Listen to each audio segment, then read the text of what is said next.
Chapter 11 New Quest and Rewards. Shocked Daddy, you are listening at novelfull.audio. Bang! Bang! Bang! The ceiling got cracked and slowly the entire ceiling fell down, but from the narrowest path, Brian dashed out of the cave with a mummy's body in his hand. Who? Thud. Brian panted hard while throwing the mummy's body to the ground. The young man inside the webs wasn't dead, but he was currently deadweight for him.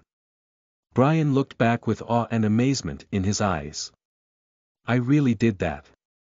In fact, that was simply a coincidence. He just wanted to try if it works. After all, he doesn't want to use cursed hands once again. And it did work, but also blew out his expectation. Using mana to enhance his physical strength and rotate his arms, he was able to create a hurricane powerful enough to destroy the cave. You killed LV.5 Poison Spider, you received 25 XP, you received Poison Sac and Spider Legs. Congratulations on creating a skill. 0. You have earned 50 XP, 50 God's Coin, and token for sub-class. What? They added this function as well, and so soon. Brian was shocked when he saw the last two panels. Originally, he was just happy to kill the poison spider, but he didn't expect to create a new skill on his own. At the same time, a massive announcement appeared in the sky, and in front of every player. Player Dragon Rider 97 has become the 7th person to create a skill. His name has been added to the Skill Hall of Fame. Player Dragon Rider 97 has become the 7th person to create a skill. His name has been added to the Skill Hall of Fame. Player Dragon Rider 97 has become the 7th person to create a skill. His name has been added to the Skill Hall of Fame. Wait. This shouldn't be possible. Even if the damage was high, there are some criteria that need to be filled before one can truly call it a skill. So, how? Wait a minute. Magic. Damn, it's all because of magic. As a warlock, my external stat is magic. It increases our control over mana to an extreme degree. To create a skill, one needs to do something extraordinary with their mana and eternal stats. If it was a swordsman using this skill, it wouldn't be called skill. Because swordsman doesn't have perfect mana control like us with magic stat. So, when I used that attack, I used magic to control my mana to perfection, creating a devastating attack. So, it didn't record this move as a skill because it was unique. I just simply swing my arms. Rather, it did because of my extreme mana control as a warlock to create a sword move. That means this skill has been registered to the system, and the next time, a swordsman can acquire this skill. Acquiring skills gives you complete control over mana for that specific skill, which is also the requirement for creating a skill. Damn. I never thought of this before. But, 50 God's Coins and token for sub-class is really over the top as a reward. Oh. To get that token, a person needs to complete a certain quest nearly at level 50 or 100. But, I never expected to get it now. Even so, I can only use it after reaching level 10. Brian sighed with emotions. He felt he was blessed because of his knowledge of this game. But, he didn't expect his luck to be so broken. Anyway, let's check my new skill. Open skill status, current skills. Dragon Rider 97 Sword Art. Dragon Twister. Pat. Damn. Why in the world did I name it by my game name? This is so embarrassing. Brian slapped his forehead as his face turned red. He closed his eyes while clicking on the skill. Skill. Dragon Rider 97 Sword Art Type. Sword Skill Mana Consumption. 10. Dragon Twister. Description. This skill was created out of the player's imagination and extreme control over his mana. Currently, there is only one move that can create a powerful hurricane with a swing of his arm. Ding. New quest generated. Quest. Complete your creation description. It has been detected this sword skill can have multiple moves. But, it needs extreme dedication and crazy ideas. Players need to create a total of 7 moves in order to complete this skill. Time. 1 year reward. 1000 XP, 1000 gods coins, elixir of life, potion, and spirit contract punished. Labeled as failed creation, wait the F***K, elixir of life. Spirit contract. How? Brian couldn't help but turn his head at the sky and scream. Elixir of life was something that he does need. If he could get this elixir, he would no longer have lifespan problems because of his warlock class. It was not an easy item to get either. Elixir of life was a project that he dropped before leaving UMA. Oh, it was an incomplete project because he didn't get enough support from UMA tech directors to create such a powerful item in the game. If this item falls in the hands of Warlock, he can go overboard with his dark magic. After all, UMA had 3 races and none of them wanted one race to overcome another.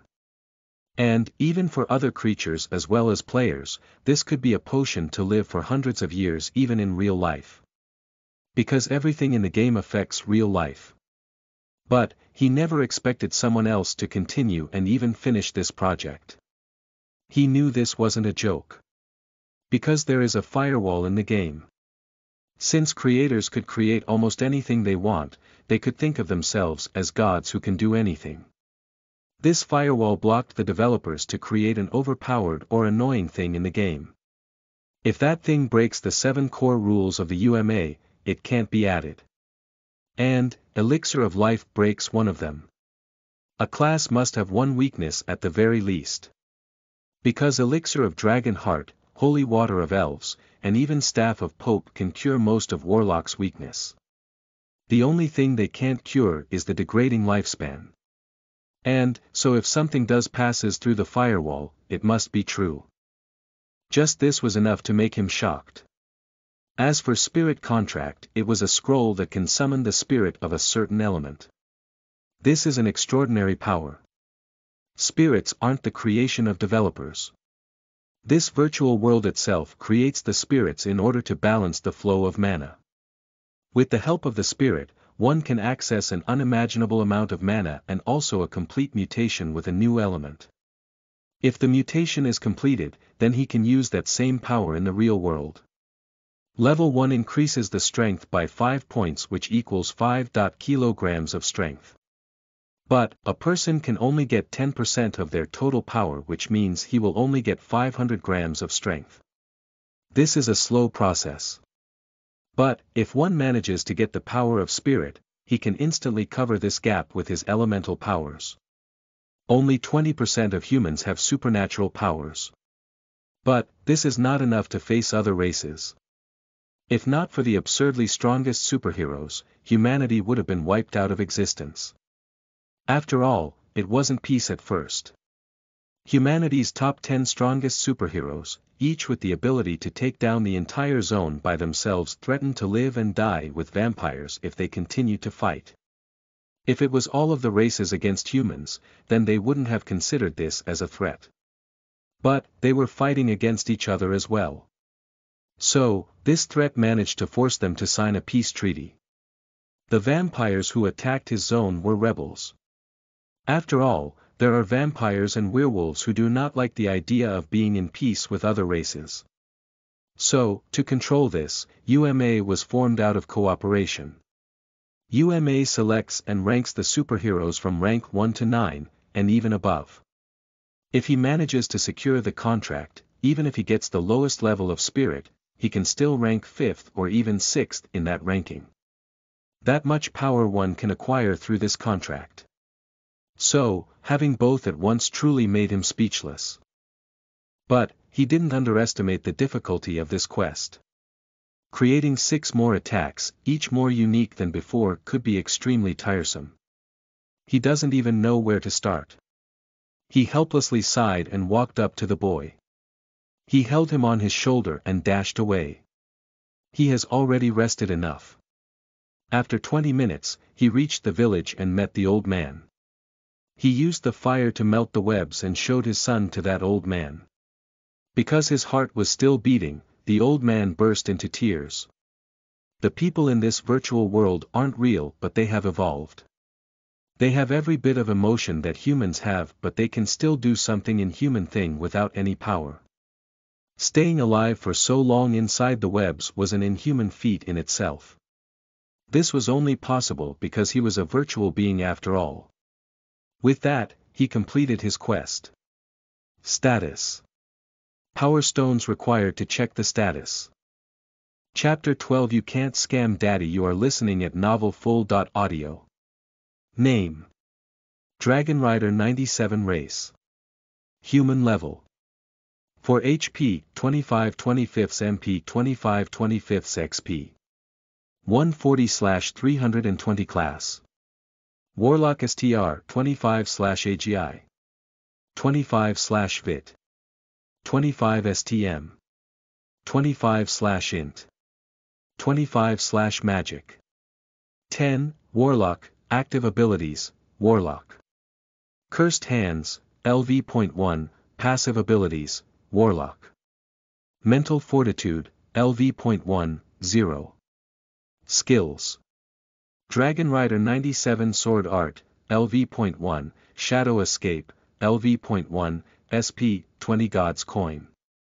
5. Inventory: Boar Meat, 30 kg, Boar Bones, 15 kg, Spider Legs, 124 picks, Poison Sack token for sub-class, alright. Let's go and exchange meat, bones, and legs for some God's coins. I should be able to buy a decent sword. After completing the quest, he earned and learned the Shadow Escape skill. He turned around and left towards the middle section of the village while opening his Shadow Escape skill. Skill: Shadow Escape type: Magic Mana Consumption. 3. Description: Releasing the dark magic from your feet, you can conjure your own shadow and manipulate it for an immense boost in speed. Oh. I guess that makes sense. It costs a lot less than my Dragon Twister, but it only increases my speed for a certain period of time. Thankfully, there is no cooldown, but continuous use would definitely empty my mana. So, I must level up these skills. Leveling up. Skill allows me to use them without consuming so much mana. If I am not wrong, Shadow Escape mana consumption would decrease by 1 MP after level 5. And it would take me nearly 500 attempts to level it up to 5. Oh yeah. I can simply buy a mana restoration potion and take an entire day for leveling up certain skills. That would be nice indeed. It's already been an hour or two since I entered the game. I only have 6 hours left before the next day. Let's sell and buy things before leaving for another adventure. Brian went straight to one of the shops. It was called Eden's House. One of the most popular and spread out shops in the game. It had branches all over the virtual world. It is known for earning a heavy amount of profit. Hello, the customer. Is there anything I can help you with? As soon as he entered the shop, a beautiful lady walked in front of him and smiled. I would like to sell something and also buy, Brian replied. Yes, please. The beautiful lady's eyes sparkled as she led Brian to a desk. Brian released bones, meat, and legs from his inventory that almost covered the entire desk. Whoa! That's a lot of stuff. Seeing those bones and meat, the beautiful lady's eyes darkened a bit. She was expecting some items rather than food. She sighed and scanned everything in less than 20 seconds. For these, I can only give you 25 God's coins. She looked at Brian with apologetic eyes and said. But, Brian narrowed his eyes and spoke, aren't you lying too much to your customer? 1 kg of meat costs 1 God's coins, there is a total of 30 kg which means 30 God's coins. 1 kg of bones costs 2 God's coins which would be 30 God's coins. Although the legs of a spider don't cost that much, it still costs 1 God's coin for 10 piece. There are a total of 120.4 pieces, which would be 12 God's coins. In total, it would be 70.2 God's coins. And, you sell them to your buyers with 10% of profit, which would be around 80 God's coins. Isn't the difference too much? Hearing his words, the beautiful lady's eyes widened. She didn't expect Brian to have inside knowledge of the trade. She quickly squeezed an ugly smile and said, "Sorry for lying to you, the customer. We can settle this with 70.2 God's coins. Do you think sorry is worth 40.7 God's coins? Don't think that I don't know how many people your business has lied to. Do you know the consequences if I spread this out?" Brian asked with a threatening tone. "This is life. If you have a cheat, don't ever hesitate to use it." This knowledge is only available to the developers, and Brian exactly knows how to use it. "No, no, no, please don't do this. We are willing to compensate. And, we will never try to deceive you. Please don't spread this. I will lose my job." The beautiful lady instantly bursts into tears and bowed in front of him. Brian didn't expect her to use his weakness against him. He didn't function them to cry so easily. So, he was confused and feeling a bit guilty. But, he straightened his chest and spoke, "All right, I will not spread this out, but I want 10 mana restoration potions alongside 70.2 God's coins. 10 mana restoration potions worth 100 God's coins." So, the beautiful lady hesitated for a while before gritting her teeth and taking out a pouch with 70.2 God's coins and 10 mana restoration potions. "I hope we can exchange more things in the future. Bye." Brian instantly grabbed everything and left. "I hope not. Oh God, I thought I would earn a lot by working in Eden's house, but it seems I am not completely safe. I can't sell things at such a price anymore. The higher-ups are okay as long as the words don't get out. But, it seems this method isn't that safe." The beautiful lady muttered in a low voice and started collecting everything on the table. She knew she had suffered 90.2 God's coins losses because of greed for 40.7 God's coins. At this moment, Brian had already left the village. He was running down the forest until he suddenly got called by some people. "Hey, you there." He stopped and turned around. He saw a group of 4 people. One of them was a human male wearing normal white clothes, the second was a girl holding staff and the hat of a mage on her head. She was wearing a miniskirt and a purple shirt. The third was a barbarian wearing a brown shirt and brown pants. He was holding a hammer. Next to him, there was another human holding a book in his hand. Oh. Someone actually chose Bookworm class. That boy instantly got Brian's attention. Bookworm was probably the most broken yet weakest class of all. Only humans can choose this class, and once you choose it, you need to continuously read more books to widen your imagination. Bookworms also get magic stat, but unlike mages and warlocks, they can only use magic through their words. That's why it is the most broken. As long as he can imagine the consequence and say the word, he can warp reality to make it happen. But, due to such awesome power, he has one major backlash. His body must be strong enough to hold the considerable backlash in the form of gravity, pressure, or even a direct clash of mana inside his body. And, this is what makes him the weakest. He can't improve his strength stats like other classes. This class was so powerful that developers had to completely change the algorithm for this class alone. So, instead of his strength or vitality, his intelligence and magic improve after each level up. And, unlike others, he can only level up his strength by reading books. Killing and leveling up don't increase his strength. So, you must be a hardcore reader to choose this class. Developers weren't even convinced to add this class. Can you stop staring for so long? The boy instantly got shy because of his gaze and spoke. "Oh, sorry. I didn't know someone would choose Bookworm class. You have guts." Brian raised his hand and gave him thumbs up. He was really impressed by this kid.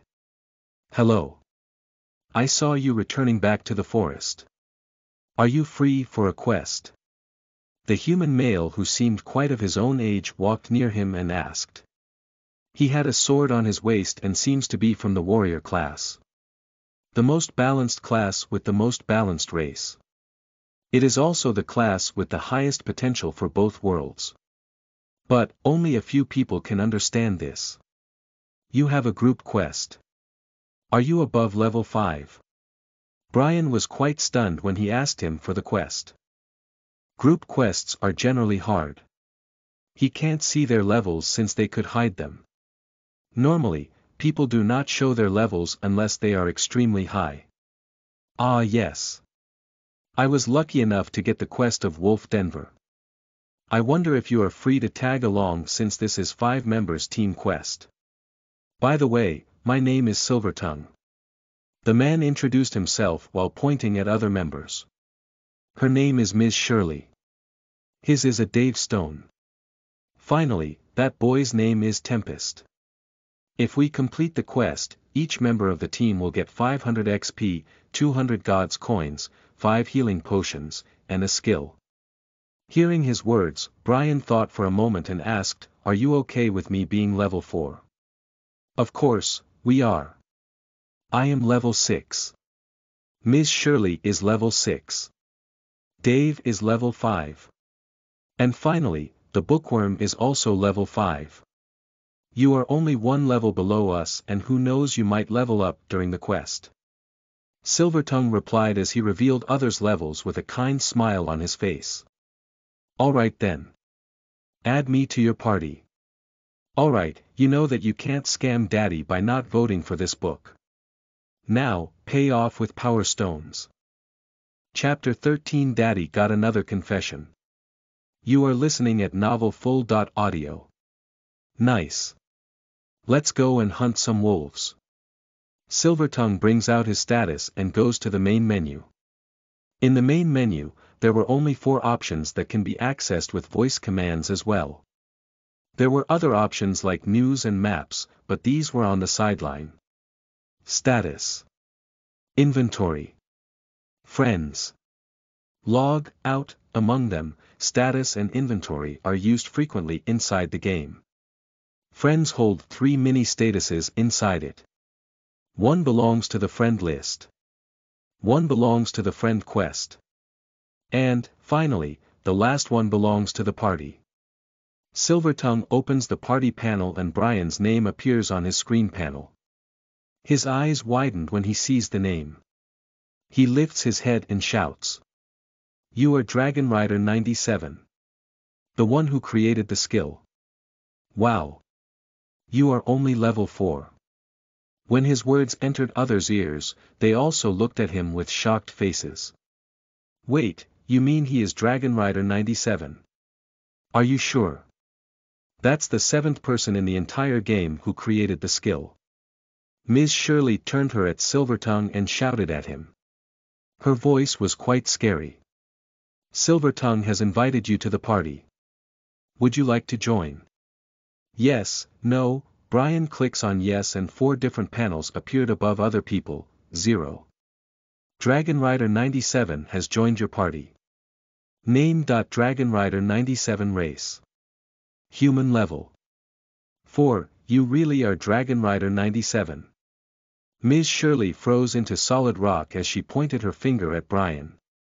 Why is her reaction so big? Brian thought they would react in some way, but her reaction was quite out of control. Hearing his question, the other 3 sighed and lowered their heads. 15 minutes ago, wow, I can't believe someone managed to create a skill once again. How do they actually do it? Don't tell me they practice some crazy martial arts and use it here. Ms. Shirley looked at the big announcement and asked. In front of here, Silvertongue, Dave Stone, and Tempest shrugged their shoulders. No matter what, his future will be bright now. I heard once you create a skill, you get quite a crazy quest and rewards pushing you to the peak of this world. The other 6 who have created their own skills are now the big shots of this and the real world. Silvertongue explained with a sigh. What? Really? Ms. Shirley turned at him and asked with wide eyes, oh. Of course. The first one to create the skill is now considered equal to the top 10 strongest heroes. Not only that, but he is also the heir of the Golden Wing industry with a net worth of over $10 trillion. His name is David Windsor. All of those 6 people are from rich families with a net worth of trillions. I heard they have taken some high-end lessons from top martial artists which allows them to understand the skill. Silvertongue nodded his head and answered. Hearing his words, Miss Shirley's eyes twinkled. Wow! If I marry such a guy, wouldn't I be able to live in heaven? Pfft, marry them. Don't have such an unrealistic goal. They are powerful superheroes. You would never even see them. Silvertongue poured cold water into her mind. She instantly felt defeated, but her will to get married burned like flames from her eyes. I don't know if I ever see them or not, but if I ever find them, I will definitely confess them. C.C.con.confesses, Miss Shirley couldn't utter a single word in her mouth even though she wanted to confess to him. A rich life, happy life, everything is waiting for her if she just confesses to him. Are you going to confess? You are going to confess, right? You are not going back in your words, right? Suddenly, she got chilling vibes from her side. She turned her eyes at 3 of her friends and noticed their eyes telling her to confess. Damn! They just want to see me getting rejected. I am sure that's what they want. But if I don't confess, wouldn't that mean going back in my words? I must confess. Let's try it. She clenched her fists and lifted her head. She looked straight into his eyes and shouted, Mr. Dragon Rider 97, my name is Shirley Walker. I am 20.3 and single. My goal is to become a 9th-rank superhero. Please marry me. Sorry, I have a daughter. Brian raised his hand and apologized while looking away. There was a slight trace of blush on his cheek. OF***K. How can someone confess to a person so casually? Is our society so degraded? Is she a hoe? He slightly looked at her face and saw tears pouring down her eyes. Brian's eyes widened. I'm sorry. Please don't cry. I do have a daughter, but that's not the reason why I rejected you. You are good. You are cute. Before he continued, he placed his hand on her forehead and continued with a smile on his face, in fact, I would be an idiot to reject you if we knew about each other. It would be a guy's blessing to marry a cute lady like you. So, don't cry. These tears do not look good on your face. Dump. At this moment, Brian didn't know that he had done another misdeed just by smiling. He wasn't too handsome or someone with sparky life, but whenever he smiles, he pulls the universe on his lips. From Shirley's perspective, she was gazing at the colorful stars all over his lips. Her heartbeat skipped like never before. She knew Brian wasn't exceptionally good. Looking to fall for him at first sight, but that smile. It was something else. Her face turned bright red as she ran away. Ha! Did I say something wrong? Brian innocently turned his head at the boys and asked. Well, just forget about her. Anyway, let's move on. She will follow us closely. Silvertongue sighed and pointed towards the western side of the forest. Brian gave her another look and sighed. Actually, he couldn't feel any kind of feeling from her. After his breakup and the death of his parents, he simply isolated himself from love. Loving someone is great, but when you break up, it hurts. Only Charlotte understands this. After the death of her parents, even she started isolating herself. I am sure she doesn't love anyone. I am blessed that she actually agreed to take care of Ely. I think she sees her own past in me, and I am grateful for that. Brian thought while moving towards the west. The journey wasn't long. They quickly reached there, but just when they reached, their eyes widened. There were wolves in front of them, but the number was outrageous. 30, no, maybe 40, or it could even be 50. How are we supposed to fight them? Dave Stone turned his head at Silvertongue and asked. Oh, did they actually grow so much in just 2 years? I guess making half male and half female at the start was really a bad choice. Now, we can't finish this quest, and F***K, I also have to bear the punishment for joining the group at the last moment. But, we can't go back. The punishment is 100 gods coins from each. How are we supposed to pay them back? Silvertongue's face turned ugly seeing such a huge group of wolves. Although he knew he must fight, he can't win. And, once he dies, his level will reach minus. That would be terrible because it would also hamper his real body. So, are we just going to send ourselves to death? Look, most of them are level 4 or level 5. If it was level 2 or 3, we would have succeeded but they are not. Dave Stone glared at Silvertongue and spoke. His voice was low but his tone was filled with anger. Should I use it? If I can decrease their strength by half, we would be able to defeat them but then the curse will start affecting me even more. Oh yeah. This guy. Suddenly, Brian's eyes fell on Tempest. He was still holding his book but it was closed. He stared at him for a moment and shook his head. I don't think he has read that book. Without the knowledge, his magic can't do anything. Although he said that, he kept glancing at Tempest from time to time. Can you tell me why you are looking at me like that? Tempest got the glance of Brian sneaking a peek at him and asked with a shy face. All right. Let's ask him. Even if he doesn't have it, I would have no choice but to use it. Brian finally decided to ask. He walked up to Tempest who lowered his head with a blush on his face. That kid is seriously shy. Is he cross-dressing? Nah. Kid, have you ever read Love of Cursed Fate? Brian rejected the thought of him being a girl because of the flat airport and asked. You know about that book? Tempest widened his eyes as he looked at Brian with surprise. Don't tell me you have really read it. Brian's eyes also widened when he asked. I read it just yesterday. It was quite sad that they could never get to be together due to the curse. Tempest nodded his head and answered. Cool. Since you read that book, you must have learned something about curses, right? I want you to visualize anti-curse and use it on me. Ha. I think Ely needs a new dress. I have an idea. How about we buy the virtual dress with some power stones? But, currently, I don't have that many power stones. Vote power stones so that Ely can buy a cute dress. Chapter 14 Daddy's New Friend Got Some Backstory. You are listening at novelfull.audio. Come on. You can manage an anti-curse, right? Just use it on me. Brian asked with confidence in tone. If he gets covered with anti-curse, he would be able to use cursed hands for a few seconds with ease. But my physical strength isn't enough. I might become unable to stand for a while.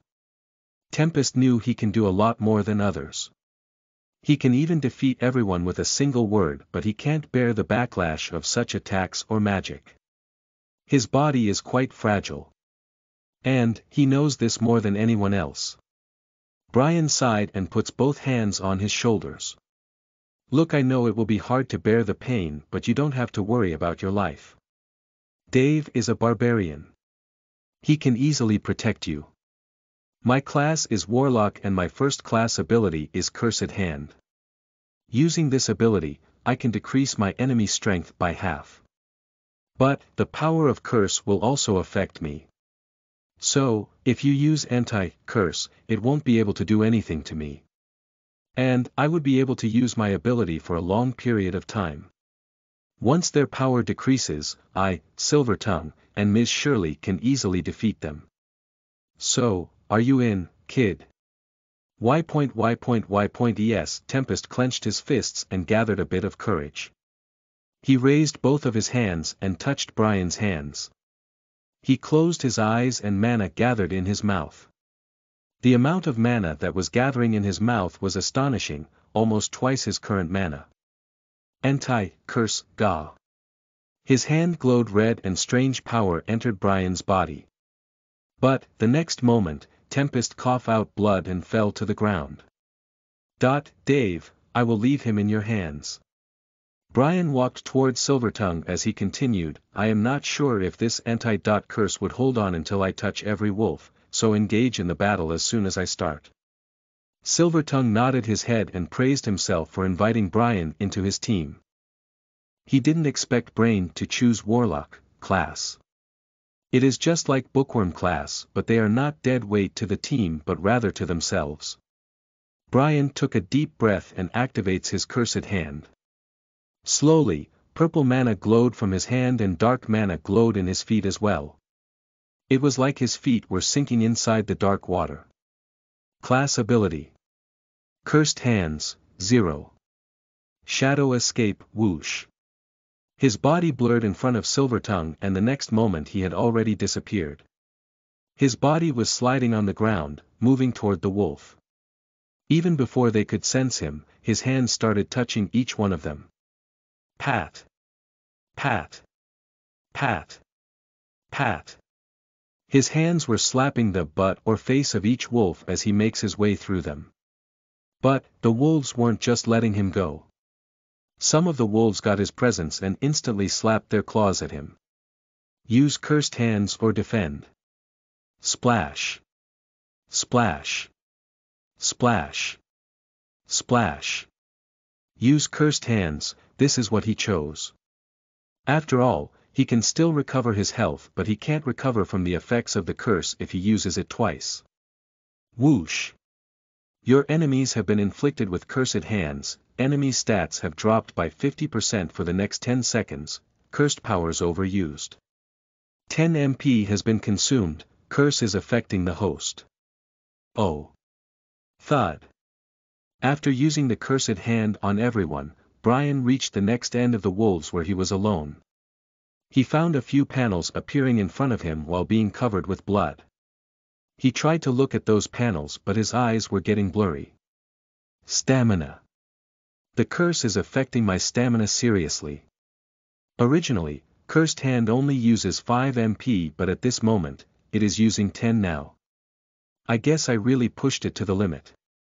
But, I can't fall down. Yellow Lightning. On the other side, Shirley took out a staff with a crystal on the top of it. She pointed the staff at those wolves and burst out her mana using a skill. Whoosh. Bang. Mana flow from her body into her staff and came out in the form of yellow lightning. The bolt of yellow lightning traveled towards the wolf and struck them. The electric shock from lightning damaged their cells but it didn't kill all of them. Tiger's Fawn. Oh, at this moment, a sword slashed down releasing a wild spirit of a tiger. The claws of the tiger were manifested to take the lives of others. Splash. Splash. Splash. Splash. In just a single stroke, Silvertongue managed to take down nearly 5 of the wolves using his attack. But, that wasn't the end. 10 seconds, they only had 10 seconds until the effect wears off. Yellow Lightning, Tiger's Fawn, Yellow Lightning, Tiger's Fawn, bang. Splash. Bang. Splash. Bang. Splash. Silver, this is my last attack. I'm out of mana. Class ability. Spirit Bomb. Shirley shouted as she condensed a blue ball at the top of her staff using mana. Her mana was now completely depleted. Upon condensing, she threw the blue ball toward the remaining wolves. Boom. As soon as it hits the ground, the blue ball exploded but, it only released a powerful shockwave, sending them flying. Nonetheless, it was enough. Because early players can't rely on themselves for everything. Low mana, less skill, low strength, with these, they got no choice but to depend on others. Sure thing. This is also my last attack. Class ability. Frenzied Sword Slash. Splash. Splash. Splash. Splash. Splash. Silvertongue moved with an extreme speed as he swings his sword. He was moving in the air but his body was changing direction with a simple touch of his sword. It wasn't his own mastery, rather thanks to the system, he was able to move in speed and cut nearly 10 wolves. But, just when he tried to cut the remaining, his mana dropped to 0 as well as him. He dropped to the ground alongside other wolves. But, unlike him, they weren't out of battle condition. In fact, as soon as they landed, they immediately pounced on him. Damn! My mana is out. Dragon Rider 97 suffered too much damage while using his ability. He won't be able to fight. Should I call Dave? But, if he moves, a single attack can take Tempest's life. Damn! I can only rely on myself. I might be out of mana but I am still a warrior. I still have a sword. I can still fight. Silvertongue gritted his teeth and slowly stood up on his feet. He gripped his sword and swung it against the wolf. Unlike before, his movement was too slow and 10 seconds have already passed.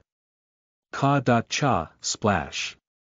His sword managed to push the wolf away but the next wolf sneaked upon him from the side and sliced his skin. It landed on the ground with a red-blooded claw while Silvertongue gritted his teeth while trying to stand. Isn't it just a game? Can't you create a new character? So, why? For different people, there were different reasons. For Silvertongue, he can't die. He can't wait. He can't lose. I still have my sword. I don't need mana. Warrior's courage is still within me. Silvertongue roared in his heart and thrusts his sword. His foot stomped on the ground so hard that his sword pierced the neck of that wolf before it could dodge. Splash! Splash! But suddenly, another wolf slashed his back. He stumbled forward as his grip loosened. He was barely opening his eyes until something appeared in front of his eyes. Brother, why are we moving here? Did we really sell our house? Well, brother is planning on making an investment. If this investment works, not only a brother can buy the house back but also treat the mother. Treat mother, really? But, they said it would take the money worth 10 houses to cure her. Well, that is why it is called investment. Do you know who the richest people in the world are? Aren't those from Universal Martial Alliance? Yes, so why are they rich? Because they are super-duper strong. Yes, that's why your brother is investing to get stronger. If your brother gets stronger, he can join UMA and become rich.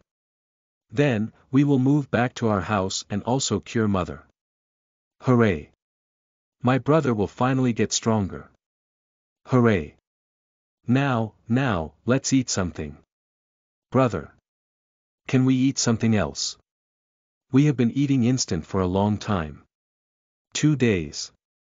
Give your brother 2 days, then we will have a steak party. Really? Yes, trust your brother. All right. I will trust you, brother. When those words resounded in his mind, his grip suddenly tightened. He pulled out the sword and swung it with all of his force. That's right. I can't break my promise here. My little sister will have a steak party tomorrow. Giving his sister a better life, curing his mother, and living out of debt. He had no time to die.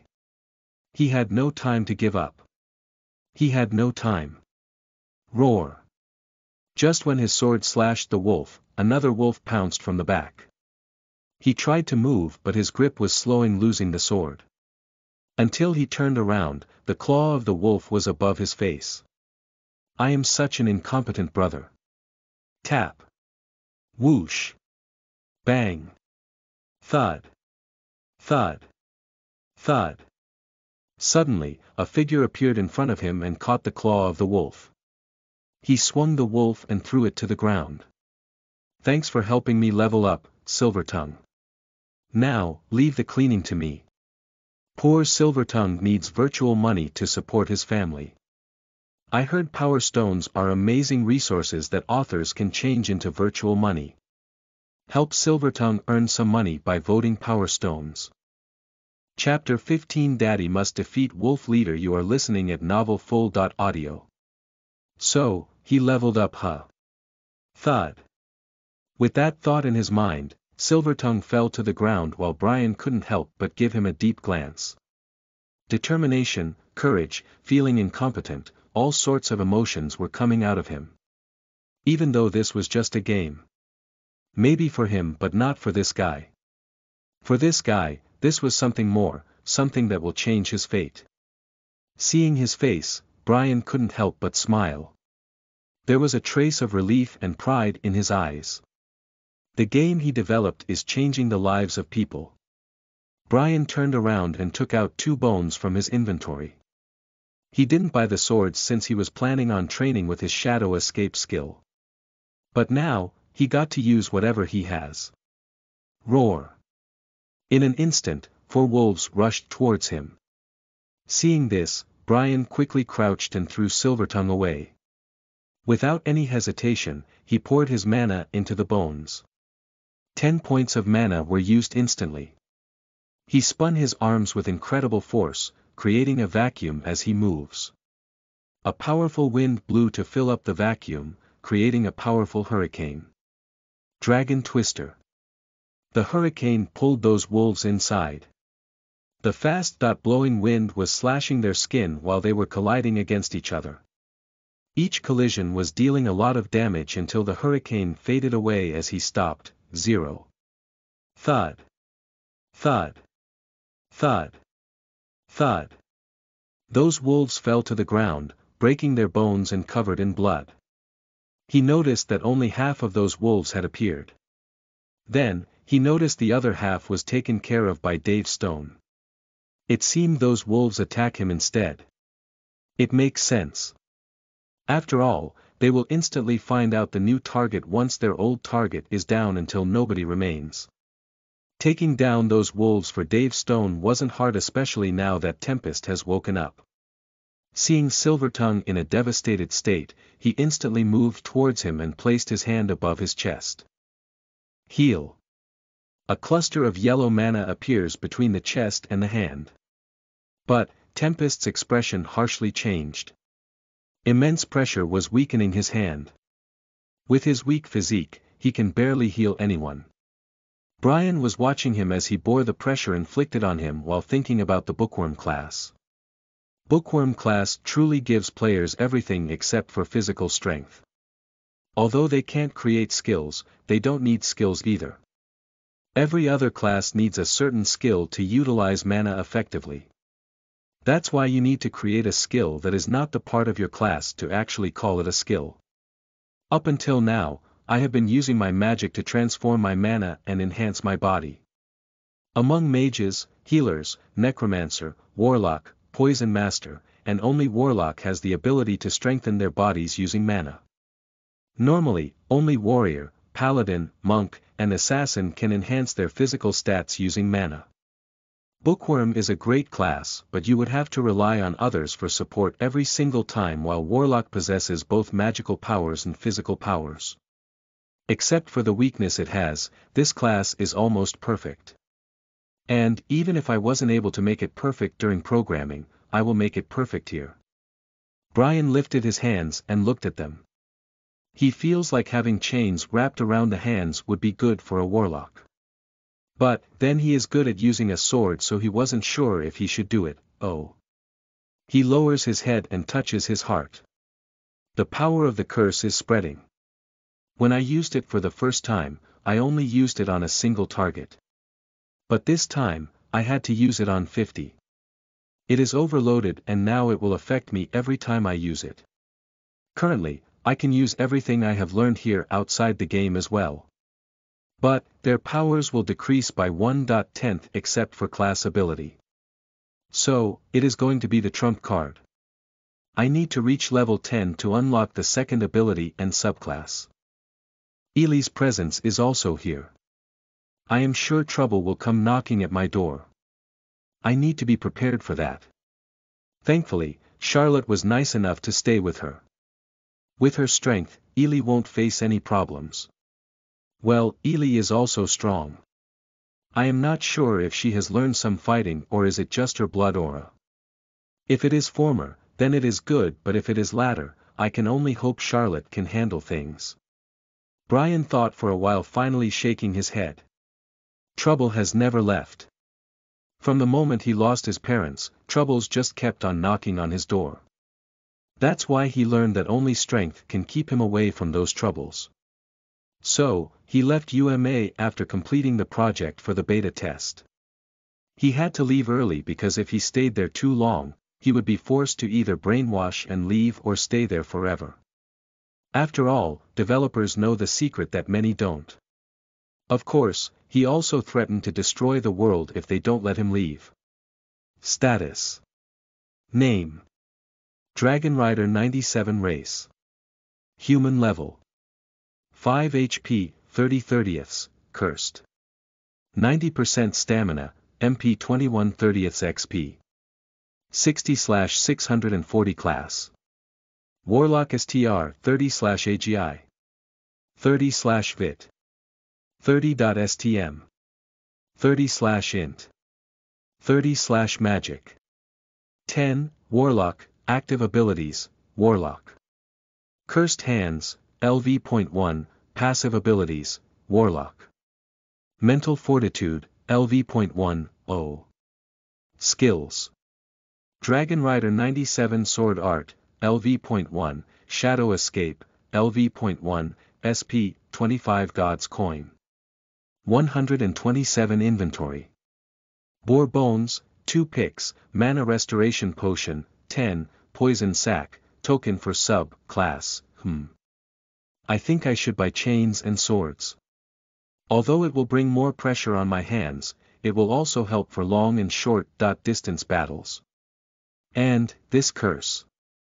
I need to go there, but first comes sub-class, then mega, dungeon, and finally elixir of dragon heart. Although being at a party was helpful, I need to share XP every time. I should probably leave after completing these tasks. Oh yeah. Why didn't the wolf leader appear? Brian looked around but he didn't find anything. He turned around and shouted, "Everyone, take rest and restore your mana."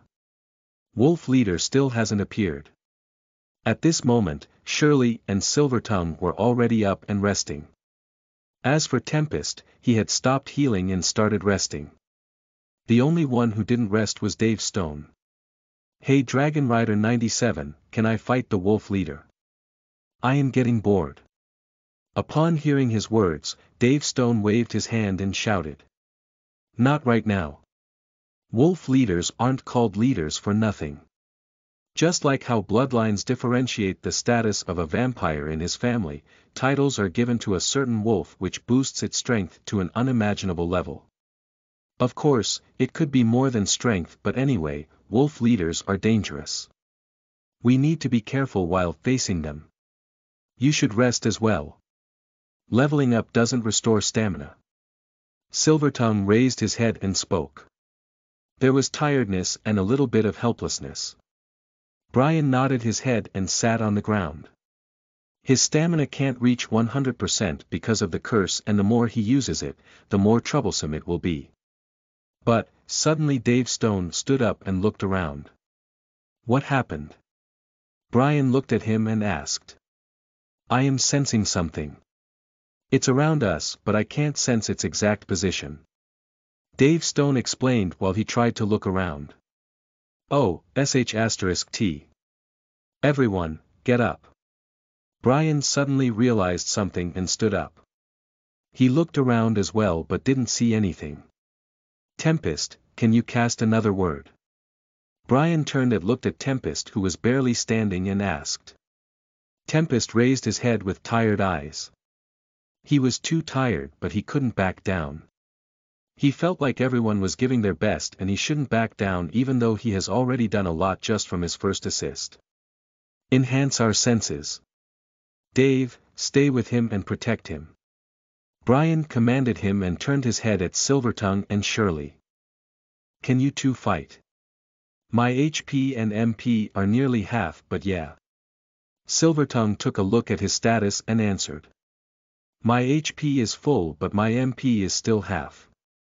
Once my MP goes down, I won't be able to help. Shirley explained with a sorrowful tone. Mages are good when they have mana, but once it runs out, they became helpless.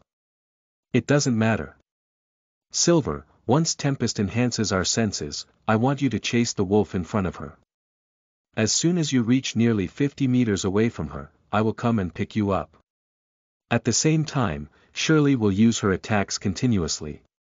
By the way, can you do the double casting? Brian asked with a serious tone while looking at Shirley. Unfortunately, she shook her head. It doesn't matter. Just focus on the continuous attack until your mana hits empty. Then, it will be my job to take you out of its gaze while Silver will attack from behind, understand? When Brian asked, both of them nodded their heads. Brian turned around and shouted. Tempest, now. This is going to be a great battle. Our team needs supplies. Vote Power Stones to give them enough supplies. Chapter 16 Daddy slayed the wolf leader. You are listening at novelfull.audio. Tempest slowly raised his hands while gritting his teeth and spreading out his fingers. Mana was flowing through his veins, and gathering at his fingers. He closed his eyes and suddenly everything turned silent for him. Enhanced sense. A gray light burst out of his fingers and spread out. As soon as the gray light touched others, everyone paused for a moment. The colorful surrounding was no longer there. It was just black and white. Brian moved his eyes left and right, trying to track the wolf leader. He didn't understand why the leader hasn't attacked them, but he soon found that it was actually moving around them at an extreme speed. At this moment, he was just sensing the wolf's movement, he hasn't even seen it. Silver, to left. Brian shouted. Silvertongue moved his head to the left and sensed the movement. In his mind, he was sensing everything, but for him, it was like he was watching everything. He could watch the wolf running around them. He pressed his foot on the ground and dashed towards the wolf. But, the wolf instantly noticed him and pounced on him. The wolf was nearly 50 meters away, but its speed was so high that just a single jump allowed him to catch Silvertongue. Screech. Thud. But, Silvertongue wasn't just going to let it attack. He rotated his foot as he slides and falls to the ground and instantly gets up. Next to him, the wolf landed on the empty ground and chases him. The wolf was truly fast, but they were already within the 50 meters range. Shadow escape. 3 points of mana got burned and black gas emerged out of his feet. Brian's figure blurred as he dashed towards Silvertongue and catches him. Only when he pushes Silvertongue out of the wolf's way, did he notice a bright yellow light shining toward him. Yellow lightning. Bang, 0. Yellow lightning. Bang. Yellow lightning. Bang. Class ability. Spirit Bomb. Boom. 3 bolts of lightning struck the wolf and damaged its body, but even so, it wasn't enough to kill it. But, the blue ball appeared in front of it before it could move and exploded. The shockwave generated by the blue ball made the wolf fly towards the sky. Class ability. Frenzied Sword Slash. Splash. Thud. Thud. Thud. Silvertongue dashes towards the sky while slashing the wolf. The next moment, 3 bodies fell to the ground. The wolf, Silvertongue and Miss Shirley, but one of them quickly stood up. Roar. The wolf leader released a powerful roar, shaking their bodies. The blood was still dripping from its chest, but it seemed like nothing happened to it. Whoosh, oh. Hammer of Madness. Bang. Suddenly, a figure dashed toward the wolf leader holding a big hammer. He raised it and slammed it against the wolf. The wolf didn't dodge it but rather released a powerful skill and strengthened its head.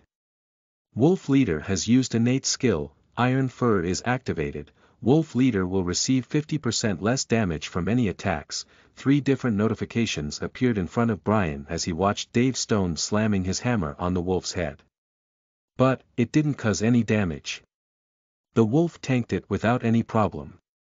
TCH, Class Ability. Berserker Blood. Dave Stone roared while releasing an immense aura from his body. In front of him, notifications of his strength rising by each point appeared, but he only had his eyes on the wolf. He raised his hammer and poured all of his strength into it. Below him, the wolf also opened its mouth, and seeing this, Brian shouted, "Dave, get away from it." Unfortunately, Dave Stone wasn't in the mood to hear him. He simply pulled down his hammer while sharp blades of wind moved towards Dave. Hammer of Madness. Bang. Crack. Splash. Splash. Splash.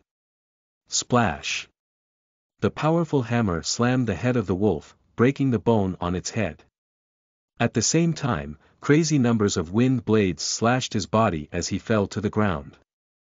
In just a few seconds, his HP dropped to 5. The wolf bore the pain on its head and raised its claw. But, Brian dashed in front of it and kicked. The wolf was fast enough to see it and dodge it, but it had to retreat while doing so. After he was treated, Brian turned back and looked at 4 bodies lying on the ground. Everyone has given their best, but the wolf boss wasn't down.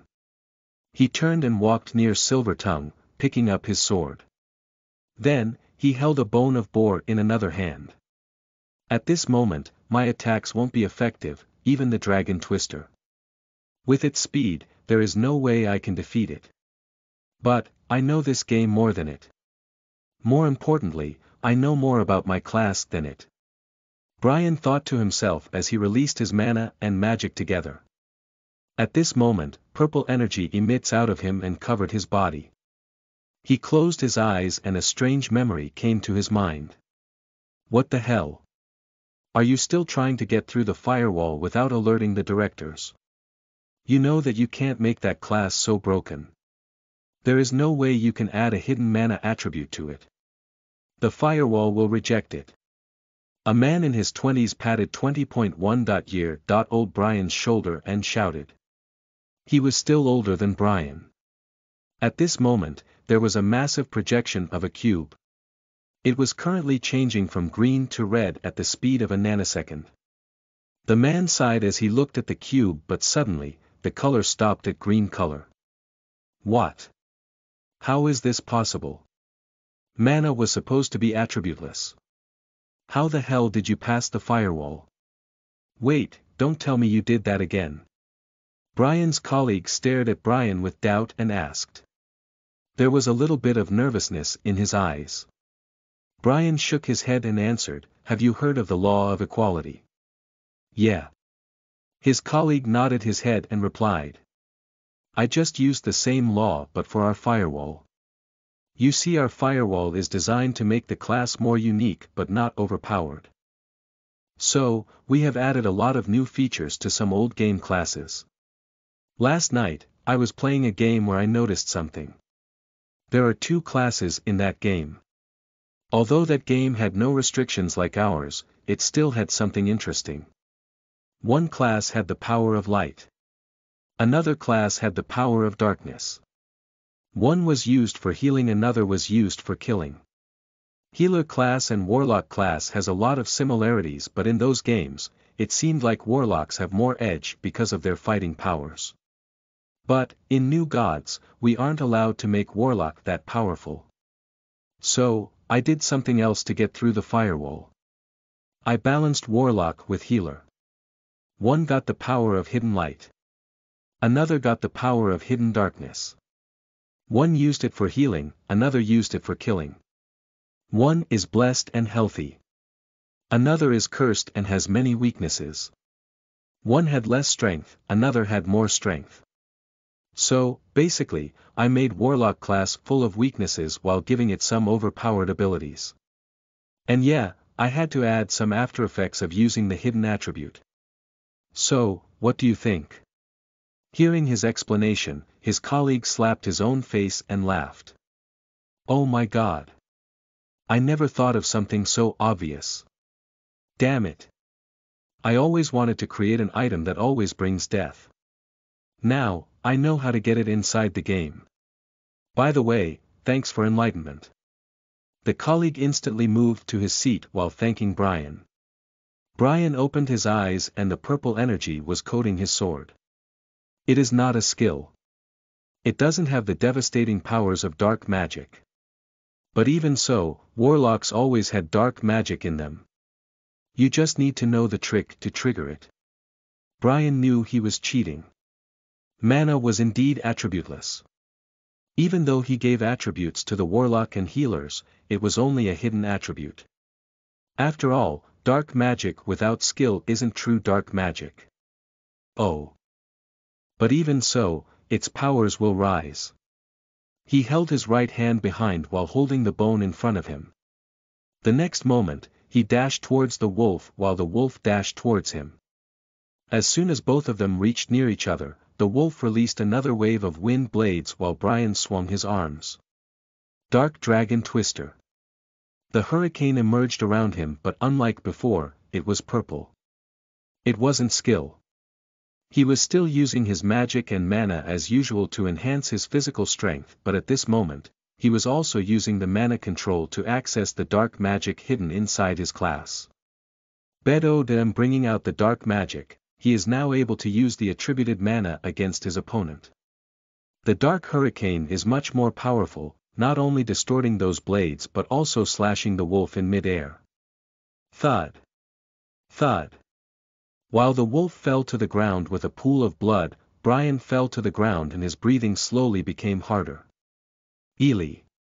Come on, Daddy deserves power stones for slaying the wolf leader.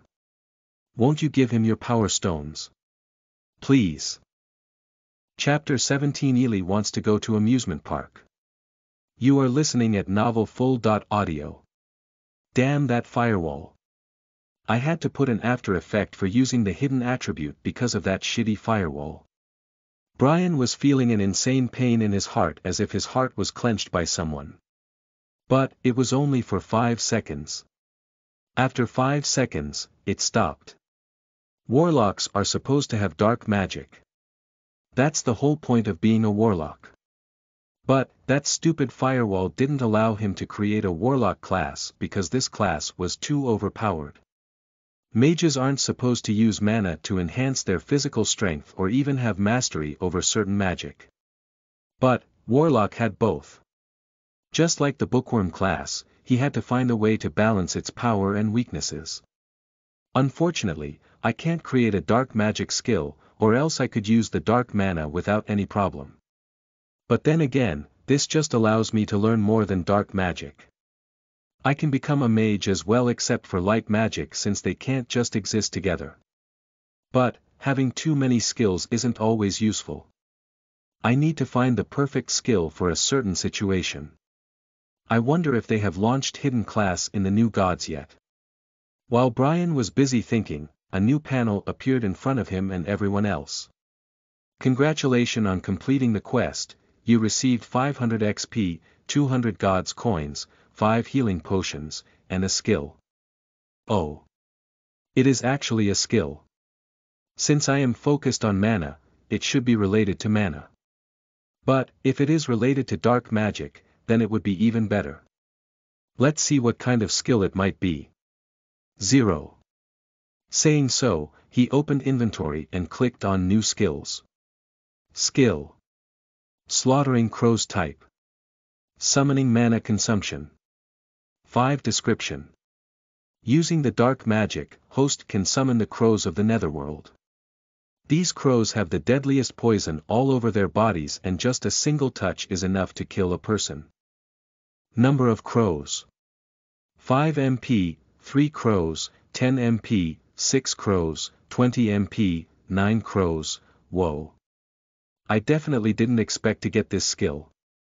Looking at the skill, Brian was left stunned there for a moment.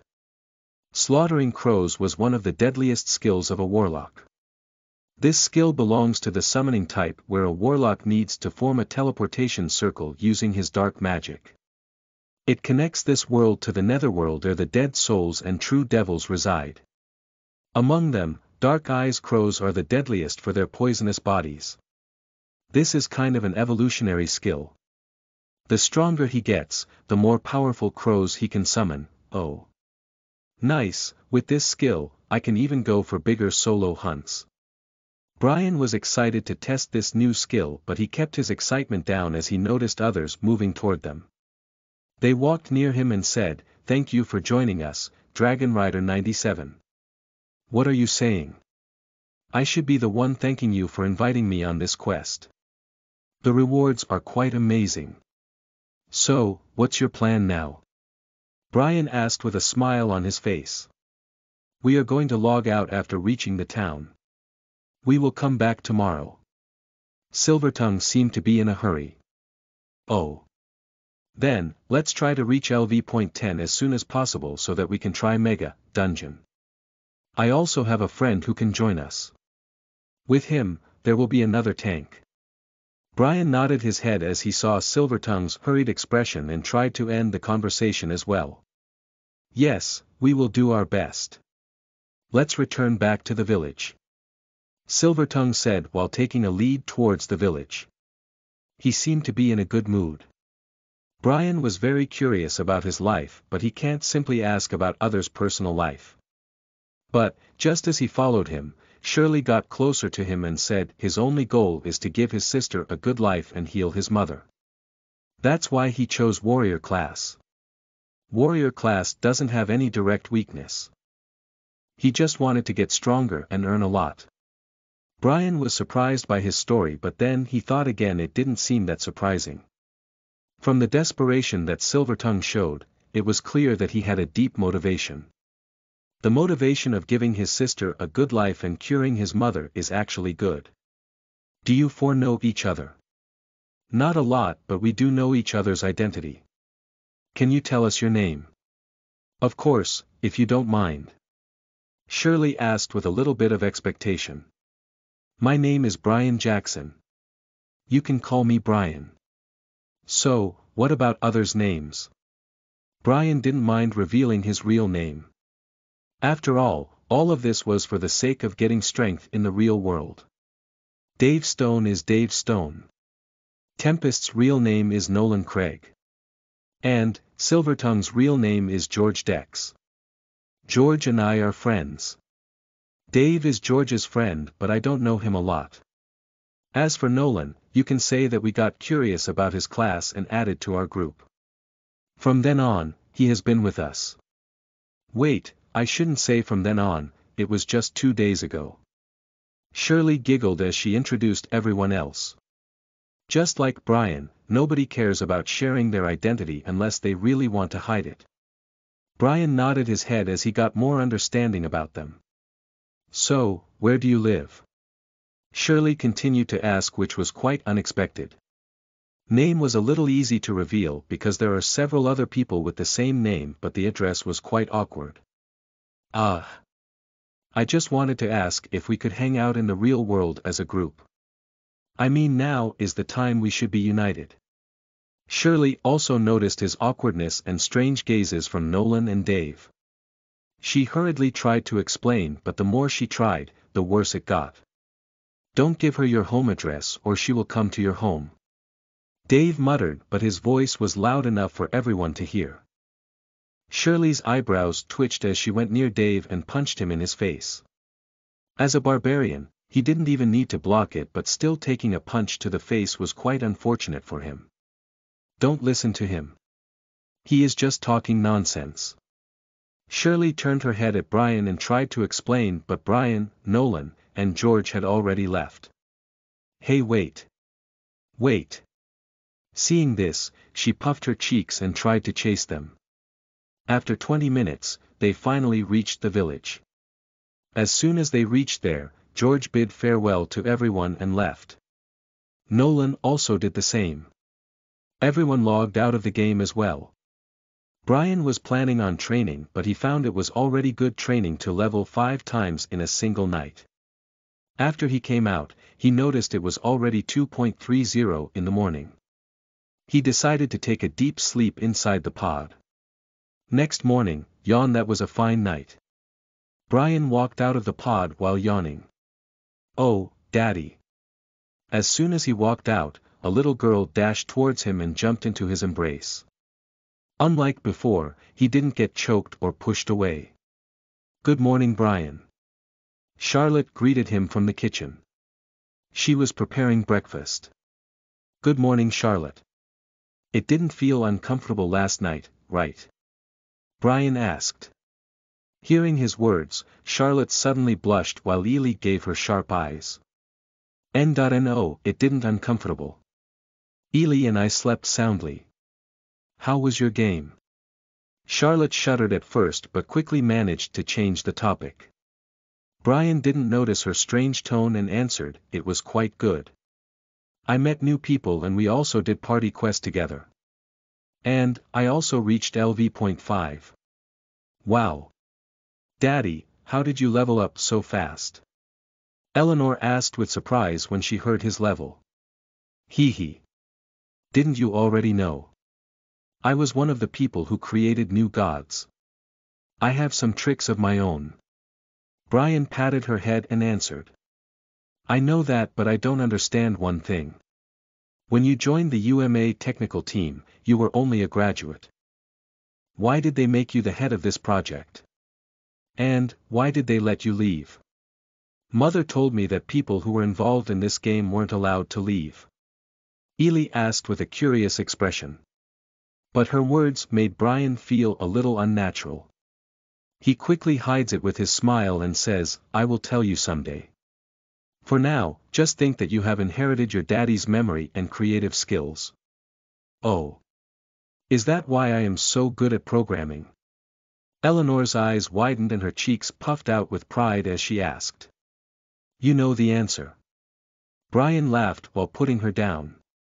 Daddy, after we have breakfast, can we go out to an amusement park? If you haven't noticed the vote button, then you should. Vote this book with Power Stones so that it will motivate me to write more exciting chapters. Chapter 18 Ely Needs Daddy's Blood. You are listening at novelfull.audio. Amusement park. Alright, let's go to the amusement park. Brian nodded his head and entered the bathroom. Thank you, Daddy. Eleanor jumped up as soon as he replied, not even seeing that he entered the bathroom. Bam! Her jump was quite big as she clashed with the door and fall back. Creak. Ely, are you alright? Brian instantly opened the door and got on the ground, holding her in his arm. I'm fine. Eleanor raised her thumb and made a strong but cute face. Unfortunately, she was bleeding from her nose. You are not fine. Brian's eyes trembled as he hurriedly took her to the sofa. Oh my God. Why did you jump so high? Charlotte also dashed out of the kitchen and hurriedly helped Brian put her on the sofa while Brian dashed near the rack. He took out the box of first aid and dashed back to the sofa. Dad, it's nothing. I am vampire. I will be fine. Eleanor saw his worried expression and tried to calm him down, but her voice became a little unnatural. Charlotte noticed it but Brian didn't. 0. What are you talking about? You got the nosebleed. Even if you are a vampire, bleeding is bad. Brian took out the cotton from the box and used it to hold the flow of blood. As he held it near her nose, he noticed a strange change. Eleanor was slowly turning red. His eyes widened as he hurriedly put his hand on her forehead. Oh my God. You have a fever. Brian panicked at this moment. This was the second day of his life as a father and he had already made his daughter sick. Brian, don't panic. I think I know the reason behind her fever. Charlotte pushed Brian a little far and crouched down near her. She stared at Eleanor's face and asked. Did you feed her milk while you were small? Hearing her question, Brian tilts his head with confusion. But a few seconds later, his eyes widened as he shouted. Charlotte, what the hell are you asking? Of course, she would feed on her mother's milk. But then, he noticed Eleanor shaking her head. Oh. I thought so. Although your bloodline is stronger, you are a vampire at the end of the day. And, a child on top of that. You haven't even unlocked your blood bank. Charlotte sighed and then turned her head at Brian. You were admitted to the hospital for a week in the last year of high school, weren't you? Hearing her question, Brian's eyes widened. How did she know such a small detail? No, wait, how does she remember something that happened 8 years ago? And, doesn't that mean the reason why she is suddenly suffering from fever is because of that? You mean that's the reason? Charlotte nodded her head and said, when you had spent time with her, she sucked a lot of your blood into her blood bank. Normally, vampires only suck the blood of the person they love.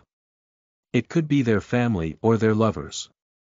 Although sucking your blood once shouldn't be enough, she could be able to stay healthy because of her strength.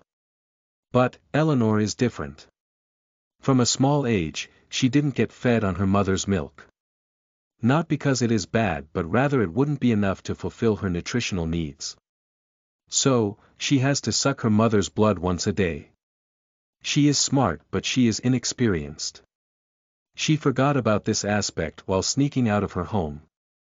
Now, she is suffering backlash from it. And, losing blood amplified it. Hearing her explanation, Brian slapped his forehead with distress. Damn.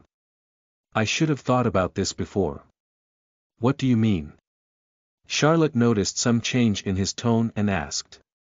Brian rubbed his head and sighed, although we have never met after that incident, I do feel weak once a month. Of course, I didn't get teeth marks on my neck but once a month, I lose a considerable amount of blood. If I have to guess, then it should be her. But then, why hasn't she come and met me even once? Doesn't she know that it will only make me forget about her even more? Logically, she should be my wife but I don't even like her. How can I marry someone I don't even like? Hearing his words, Charlotte narrowed her eyes and clenched her fist. She felt intense pressure over her body. It was as if her difficult skyrocket once again. So, what should I do now? Can my blood help her? Brian asked. He still wasn't sure if the loss of his blood was really related to her. Charlotte nodded her head and said, since you are her father, she should indeed suck your blood. But. Brian looked at her with questions in his mind. But, she has lost a lot of blood from her nosebleed and she hasn't refilled her blood probably for more than 3 days. So, even if you give her your blood, she won't recover today.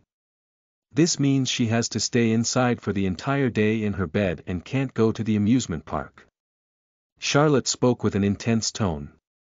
But, her words made Brian confused. Was going to the amusement park really important for her health? No. I want to go. Please. Hearing those words, Eleanor almost burst into tears as she clutched Brian's hands. She didn't expect her simple jump would make such a huge obstacle for her.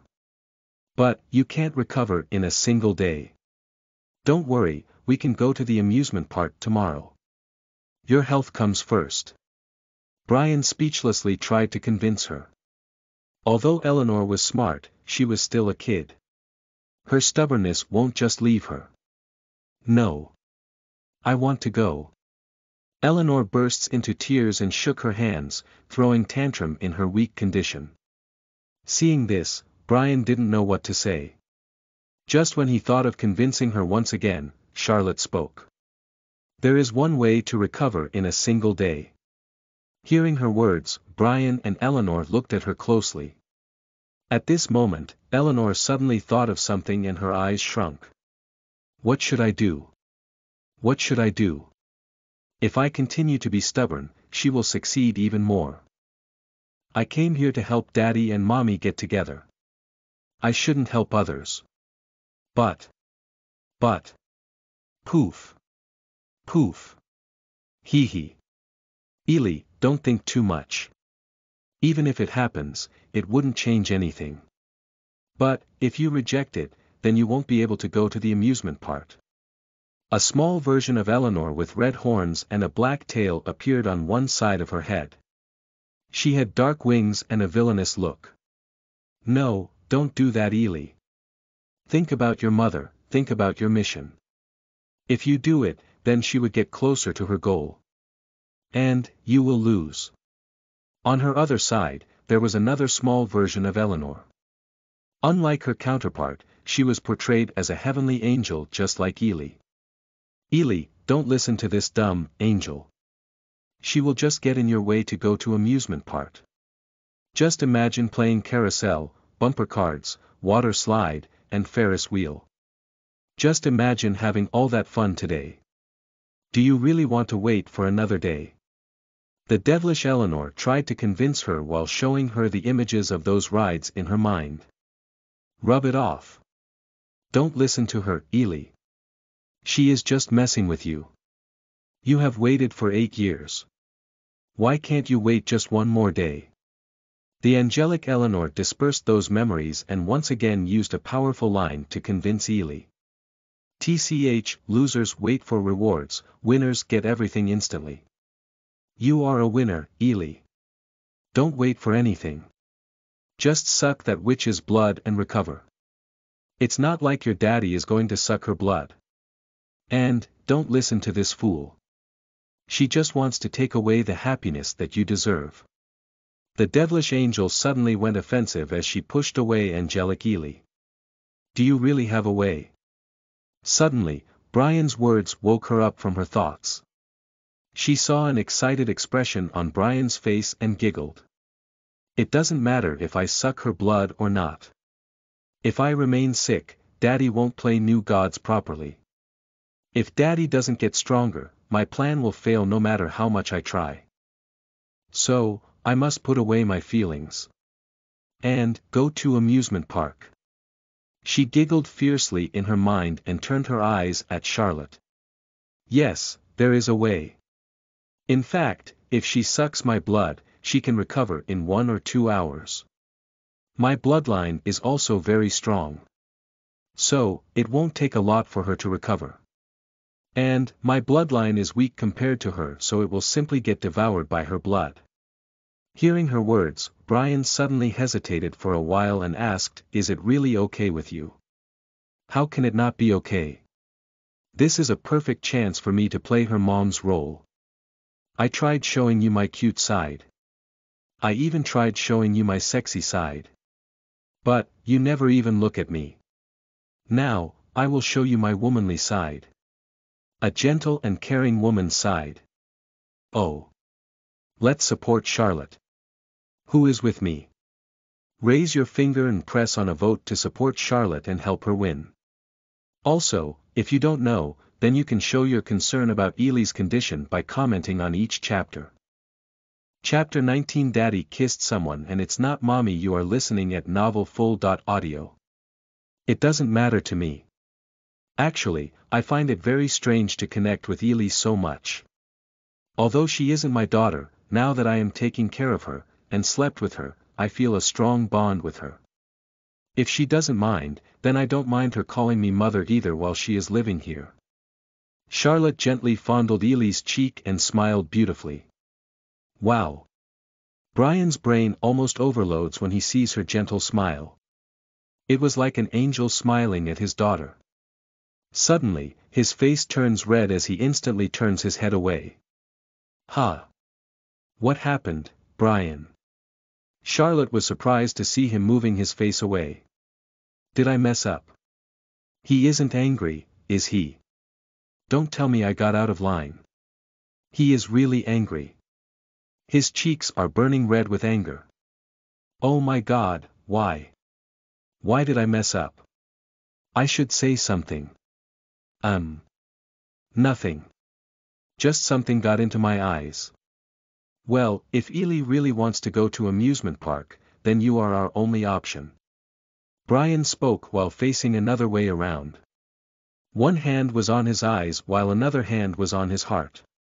His eyes widened and his cheeks were completely red as he looked at the ground and thought. Warehouse, what's going on? Why is my heart beating so fast? What kind of smile was that? Why didn't I ever see that smile? And, why is my heart racing so much? No. I won't suck your blood and you are not my mother. Suddenly, Ely screamed from behind and caused him to turn around. The blush on his face instantly faded away with confusion flashing in his eyes. Ely, she is just suggesting you because of how much you wanted to go. If you don't want then you can say it politely. You shouldn't reject someone's goodwill in such a tone, understand? Brian got a little angry hearing her tone. From a small age, his mother has always taught him to be good to someone who shows him some goodwill. Even if that goodwill doesn't benefit you, you must understand that there are good people in this world. He wants Ely to understand this. Of course, he doesn't know how much Charlotte has schemed just to say this line, 0. Seeing her daddy getting angry at her, Ely slowly bursts into tears. Why? Ely hates daddy. Daddy never supports Ely. He always supports other girls. Daddy is a player. Why? Unlike Brian, she thought her daddy was truly angry at her even though she just simply rejects someone who is not her mother. She felt like her daddy was being unfair. Hush. You can't cry at everything, Ely. And, daddy always supports you unless you are doing bad things. Sister Charlotte isn't some other girl. She has left her normal life just to take care of you, and if you show such disrespect to her, she would have no reasons to stay here. Ely, you are a smart kid. You should understand the value of strength in this world. Your mommy doesn't like your daddy because daddy is weak. And, if he remains weak, you would have to choose between your mommy and daddy. Do you want that to happen? Oh, when he said that, Eleanor's eyes widened. She wiped away her tears and shook her small head.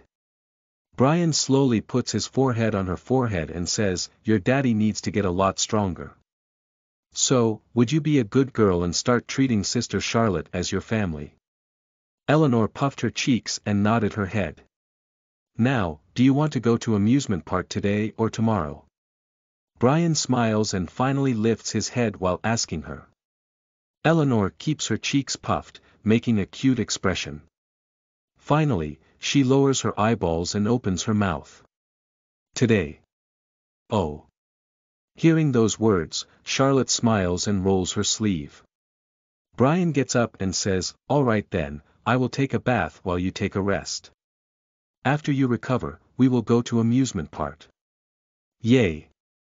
Eleanor raises both of her hands with a loud cheer but her hands quickly turn weak and fall over her. Brian smiles and walks up to the bathroom. As soon as he reaches the bathroom, he closes the door and takes off his clothes, leaving only underwear. He walks up to the mirror and sighs. I might be above average but I don't think I have enough charm to impress a girl. Saying so, he walks up to the shower. While talking about the shower, he looks at the shower head and mutters. Even she who gave birth to my daughter doesn't want to see me. How could a beautiful girl like Charlotte like me? No, Mr. Brian, you are cool. Suddenly, an image flashed in front of his eyes. It was a short memory but it managed to put a smile on his face. Looks shouldn't matter that much, right? But then even if she accepts it, Ely won't accept it. She still loves her mother. Is this the fatherly bond? I just met you yesterday and now I don't want to lose you. Not until you grow up and marry someone else. Ha! I am too weak. Brian clenched his fist as his eyes turned a little red. It wasn't due to anger though. It's just that a lot of water poured into his eyes. It freaking hurts. Only then does Brian realize it and covers his eyes. Brian, what happened? Are you alright? Suddenly, Charlotte's voice rang from outside and only then realized that he spoke too loud. Nothing. Just some shampoo got into my eyes. Brian replies with a high voice. And then he closes his eyes under the shower. For years of planning. I did everything to lay out this perfect path for myself. I won't let it go to waste. I will get stronger, a lot stronger. I don't want to rely on that ever again. When he said that, an image appeared in his mind. It was just a name, nothing else, but the name itself carried so many emotions and a deep meaning that only a few people know. Sleeping Dragon. After a long shower, he dries himself and comes out of the bathroom wearing only a towel. Gulp. Just when he came out, Charlotte was walking back to the kitchen. When she saw him bare-chested, she couldn't help but gulped down a large part of saliva. Her face slowly turned red as she tried to look away, but she couldn't. Her eyes were glued to him. Ahem. Sorry, I forgot to bring clothes inside. Brian also got red due to embarrassment. He thought she would be in the kitchen since it's been a while. No, it's okay. You did say we are family. Charlotte lowered her head due to shame, but her eyes were still stuck on him. She spoke, but her voice was very low. That. Brian wanted to say, don't mind it, I only said that to make your relationship better with Ely. But, he felt like if he says this sentence, it will just get worse. He doesn't know why it will get worse. But, his guts say that it will get worse if he says something like that. He rubbed his head and said, I will go change. Why? Yes, Charlotte finally turned towards the kitchen and he also turned around. But just when they crossed each other, Brian suddenly turned around and said, Charlotte, can I ask you something? Charlotte paused for a moment. Her heartbeat raced. For some reason, she got the feeling that this question is going to be heart-wrecking for her. But, she still gathered her courage and turned around. Why? Yes, Brian got embarrassed. He lowered his head and touched his head. Do you think that a smile can be a reason for someone to fall in love? When he asked that question, he shuts his eyes close. He doesn't know why he was afraid, but he was afraid to look at her. Can you open your eyes? After a while, a voice rang in his ears. He got startled when the voice got so close. He slowly opened his eyes and Charlotte was standing just a few inches away from him. He slightly pushed back his head, but she just moved her head towards him. I know the answer to that question. But before I answer, I just want to ask you something. Please be honest with me and answer this. Whose smile was it? When Charlotte asked that question, Brian's face turned red. It was burning as if he had a fever. Charlotte's face didn't change. She wasn't even blushing. She just looked straight into his eyes and expected the answer. Brian was in dilemma. He was afraid of making this worse. He was truly afraid, but he wanted to say this. He wanted to say, you. When he said that, his eyes widened. He just thought that in his mind, but somehow it got out of his mouth. He didn't know why this happened. He didn't know why he said that, but he felt like a huge burden on his shoulder had disappeared. But what happened next shocked him. Charlotte stood up on her tip-toes and pressed her lips on his. While he looked at her face with wide eyes, she kept her eyes shut as she fully immersed herself in that kiss. Suddenly, his hands moved. They moved around her. His palm wrapped her waist as he pulled her near him and also bent his neck. The next moment, he felt like the world was spinning around him while he and Charlotte were stuck in time. He understood. This was her answer. Wow. They are finally together. Oh man, I was cheering for Charlotte for so long. If you think this relationship should progress, vote Power Stones to encourage Brian to take the step forward. Chapter 20. Daddy asked, are we going to amusement park or high-class party? You are listening at Novel Full. Audio. The kiss didn't end instantly. It continued for a long time, but it was never enough. Different thoughts were rambling in his head. Was he too fast? Did he truly fall in love with her? Was it just an attraction? He was a bit scared. He didn't want to form normal relationships. He just wants to have a long-lasting relationship. That's why he ignores the girls that he can't understand. Only when you understand a person, you can understand her feelings and you can adjust yourself to her. Charlotte was indeed hard to understand. He did ignore her, but she was still his close friend from school time. For a long time, his zone had werewolves and humans living together under the guidance of UMA.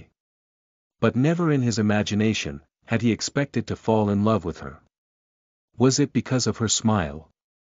Was it truly a reason behind this confession? He wanted to know. He wanted answers. But at this moment, he doesn't want to let it go. He just wants to kiss her. He wanted to deeper into this feeling. At the same time, Charlotte was completely clueless about what just happened and what just she did. It felt as if the ghost took her body and made a move. She felt too shy to even think about it.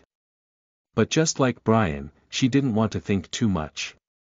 She just wants to feel this kiss. She just wants to taste his lips. But, suddenly she felt something poking her at the bottom. When she felt it, she moved her hand to touch it, but when she realized what she just touched, her mind exploded and the kiss broke. She turned stiff as she turned around. At the same time, Brian also realized what just happened. 7 years, it's been 7 years since he has ever done it. He didn't feel disappointed. But, he got embarrassed. He also turned around and just when he was about to leave, Charlotte spoke. I don't think your love will be true if you fall for someone just because of her smile. I never thought so. When she said that, Brian suddenly froze. His mood darkened as he clenched his fist. But, she didn't stop there, she continued, 0. When I was small, I asked my mother a question. Why did she fall in love with Dad? My mother had a strong wolf bloodline and my father had a weak bloodline. Normally, in the wolf race, only strong bloodlines marry each other even if they are your cousins. But, my mother still fell in love with my father. When did I ask why? She said, it might be a myth or it might be a legend. But I always believed that if both sides fall in love for the same reason, that love will never break. I didn't feel like I should believe it. But now. When she said that, both of them turned around and looked into each other's eyes. Charlotte puts that same gentle smile on her beautiful face and says, now, I want to believe in it. Because I fell in love with you for the same reason. When she said those words, a smile appeared on Brian's lips as well. The same smile that stole her heart. It was in front of her. And, at this moment, it belonged to her. Yawn. Daddy, you still haven't worn clothes. Suddenly, Ely's voice startled both of them. Both turned their heads around. Ely, I will get ready in a minute. Brian dashed towards his room. I will get the lunch ready. We can eat and then leave. Charlotte dashed towards the kitchen. When both of them reached their specific place, their face was burning red. She actually loves me back / he actually loves me back. Oh. Yay. Asterisk both of them shouted at the same time. Brian jumped with a big smile on his face while Charlotte just continued giggling.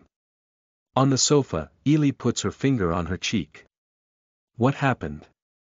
Why do I feel like something super duper important stuff happened while I was asleep? But, she quickly shook her head and stretched out her arms. That's impossible. They just started living together. And, Daddy doesn't feel the way she feels about him. I am thinking too much. She jumped down from the sofa and rushes towards the kitchen. She saw Charlotte giggling and her cheeks puffed out. She crossed her arms and asked with a suspicious expression. What are you giggling so much about? Charlotte jumped like a frightened bunny. She turned her head and looked at Ely with a stiff expression. She quickly turned around and started whistling. What do you mean? I just smiled because the weather is quite good to go to amusement park. Wait, who told you that you are coming? Only Daddy and I are going to amusement park. Although I drank your blood, I still don't like you. Eleanor shook her head with a cute expression and denied it. But, Charlotte just giggled and patted her head. Aren't we family? Family supposed to be together. Humph. Daddy only said that to make me feel good. We are not family. And, put your hand away from my head. Eleanor slapped her head and turned her face away. Brian Ely isn't. Stop. Stop, don't pull Daddy on our conversation. I allow you to come with us. Just when Charlotte called out for Brian, Eleanor pulled her hand back on her head and accepted it with her angry but cute expression. Hee hee. Charlotte giggled and continued to wrap up meals. She served rice, soup, fish, and some vegetables. She used the chopsticks to remove the bones from one of the fish, which was also the smallest compared to the other.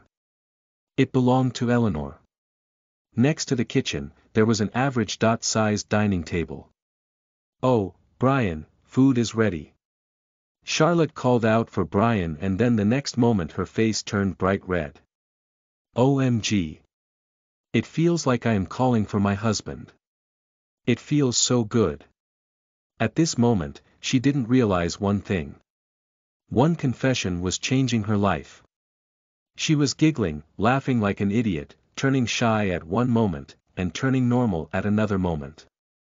But, she was being happiest at this moment. Did she turn into an idiot just because father called her a part of the family? I guess one-sided love truly makes people crazy. Wait, doesn't this mean mother will also become crazy? When this thought came to Ely's mind, she shook her head frantically, denying this thought. No, no, Mom is the strongest person in the world. How can she become an idiot? She won't turn out like this woman. I am thinking too much. The lack of blood is slowly starting to affect me. I have to suck father's blood from tomorrow. Finally, Eleanor walked up to the chair and sat down. She puts her hands on the table, waiting for food. When she saw the food in front of her, but still didn't get a chance to eat, she stared at Charlotte and asked. Can I start? Shouldn't you wait till your daddy arrives? Oh. The next moment, her mouth was opened wide. She couldn't utter a single sound. In front of her, a god was standing. Actually, he was only God in her mind. So, it doesn't count as a universal God. It's like how a wife sees God in her husband. But, Brian, who was standing in front of her, was looking stunning. He wore a dark gray shirt, folding its sleeve. He had fixed his hair as well. He was wearing a mat of black formal pants and had incredible charm coming out of him. What? Do I look bad?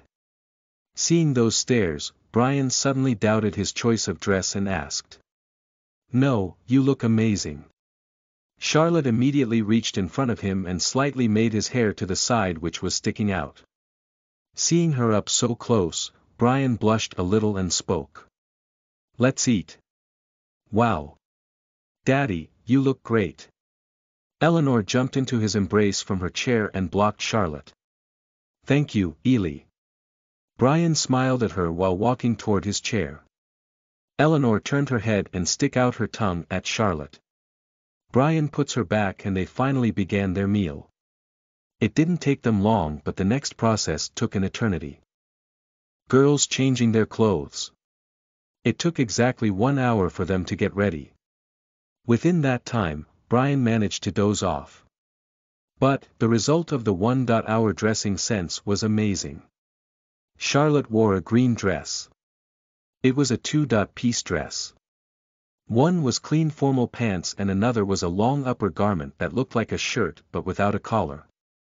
Both were clean and dark green, making her look stunningly good. The sleeves on her arms were a bit transparent and she was wearing a gold necklace with red ruby in the middle. She looked stunningly amazing. On other hand, Ely had changed her looks as well. She was wearing a teal-green maxi and ruffled. It was a cloth with a dark blue upper garment that covers her upper body except for her arms. It was connected to a frock that spread to her foot. It was light green and looked amazing with that dark blue upper garment. Seeing their dresses, Brian opened her mouth wide and asked. Are we going to an amusement park or a high-class party? Don't leave Ely clueless. Give her some power stones to encourage her to find out about thing that is going behind her back.